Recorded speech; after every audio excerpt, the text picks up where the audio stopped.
Pete, the ERC now, kine-question ng standing ng NASECOR in this matter. Now, what is your response to that, and how does it affect your ability to represent consumer interests? Alam mo, nakakaalarma at nakakabahala yung question na yan, yung posisyon ng ERC. Sapagkat ang NASECOR ay mahigit ng 20 taon na kinikilala ng Energy Regulatory Commission.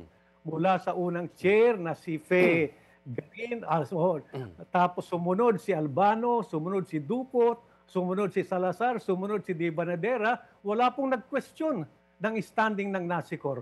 Nakakabahala po. Why the sudden change in stance? Ano pong observation nyo?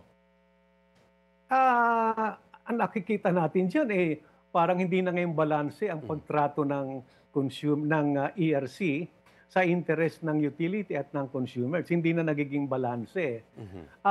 Gaya ng paliwanag natin sa maraming pagkakataon, nababalanse ang interest ng utility owners katulad ng Meralco at saka ng consumers